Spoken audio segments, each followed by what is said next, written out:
mas se a sua vida é razoavelmente boa, saiba que aqui ou ali o sofrimento vai chegar até você. Se você ainda não passou por aquele lugar em que Davi designou como o vale da sombra da morte, você tem que estar preparado. Então que essa palavra seja assim, como se fosse uma preparação para quando você tiver de passar nesse lugar chamado Vale da Sombra da Morte, você lembre-se de que Deus está contigo e Ele te ajudará a passar por lá.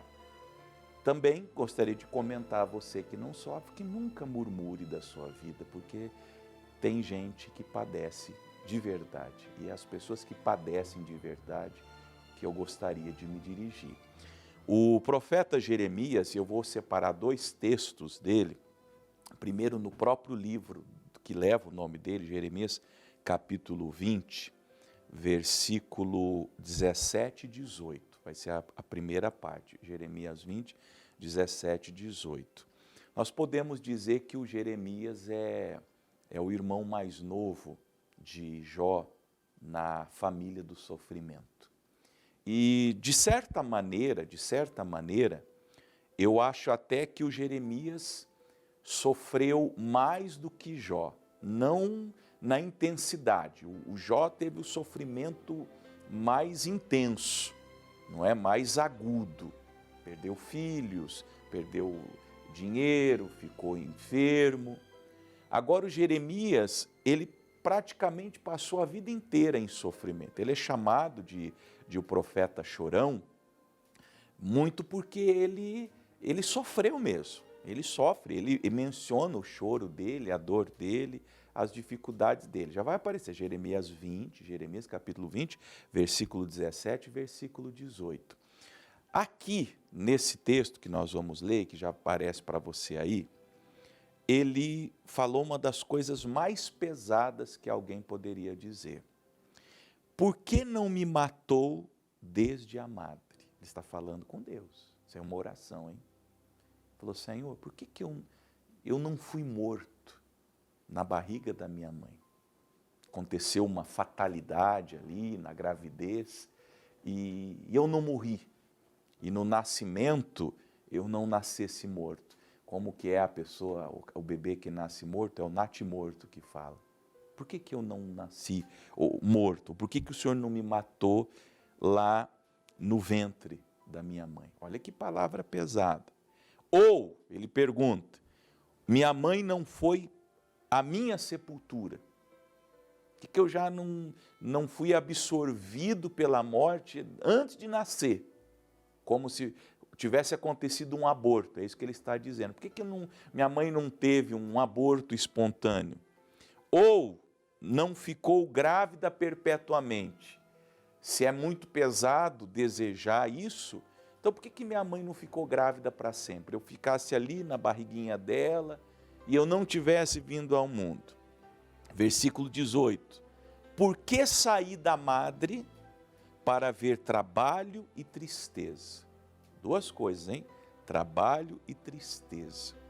E para que se consumam os meus dias na confusão. Um homem que fala essas palavras, e no caso de Jeremias, que era um profeta de Deus, santificado desde a madre, como você pode ler no capítulo 1, versículo 5, é um homem que fala essas coisas com alguma propriedade, porque ele sofria mesmo. E tem gente que sofre, tem gente que desde que nasceu só teve sofrimento. Saúde, finanças, no casamento nunca foi feliz, na vida sentimental nunca se realizou. Quando os filhos vieram, são palavras duras, viu? Estou à luz do texto aqui. Seria melhor que eles não tivessem vindo por tudo que eles fazem, pelo sofrimento que eles causam ao pai e à mãe. Não bastasse isso, as enfermidades emocionais, as derrotas, os fracassos. Eu quero falar nesse momento que o diagnóstico disso, o porquê disso, não vem nem ao caso. fato é esse, é o sofrimento. E o Jeremias estava tão imerso no sofrimento, na confusão, ou como ele diz, no trabalho, na tristeza, que ele indagou, Deus, por que eu não morri? Então, se eu nasci para isso, se eu nasci para sofrer, se eu nasci para padecer, se eu nasci para viver essa vida, então por que eu não morri antes? Por que teve gente que morreu e eu não morri? Por que eu estou vivo? E na pergunta dele, tinha uma resposta. Porque se apesar de tudo, veja, apesar da sua dor, do seu sofrimento, das suas tristezas, do seu muito trabalho sem resultado, das suas amarguras, dos seus traumas, dos abusos que você sofreu. E como eu mencionei mais cedo, tem gente me assistindo agora que sofreu de verdade. Tem murmuradores que são uns descontentes de barriga cheia, porque a sua vida é boa, você não tem problema, vamos falar a verdade.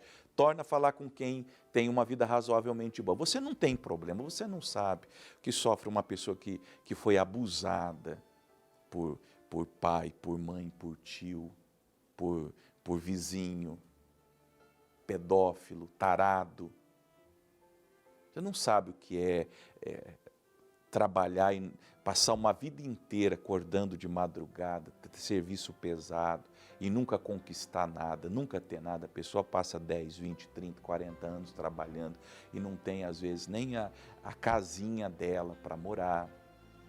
Você não sabe o que é a dor de uma pessoa que para se manter tem que tomar morfina, ou uma pessoa que definha com uma doença, como um câncer, ou um casal que tem o seu filho que nasce, como eu conheço, e a criança está lá há 3, 4 anos internada no hospital, e o quartinho que foi feito com tanto amor ainda não foi estreado, porque a criança não saiu do hospital, ela nasceu, houve complicações, ela ficou internada, e ela nunca teve, aquela mãezinha não teve a alegria, o prazer de chegar em casa depois de 2, 3 dias pós-parto e colocar o nenezinho no berço. Então você não sabe o que é sofrimento. Seria bom até lavar a boca com sabão para você não falar coisas muito perversas aos ouvidos santos de Deus. Mas gente como Jeremias tem razão, porque não é que ele está murmurando, reclamando, ele só está indagando a Deus. Senhor, por quê? Por quê? No livro de Lamentações, vamos lá, Cláudio, põe aí para mim Lamentações, capítulo 3, e eu vou deixar uma sugestão para vocês todos hoje. São 5 capítulos, é leitura de 30 minutos no máximo, leiam depois os 5 capítulos de Lamentações. O Cláudio vai colocar para mim capítulo 3 de Lamentações, do verso 1 até ao 66. Eu não vou ler todo, claro, eu vou pegar fragmentos dele aqui.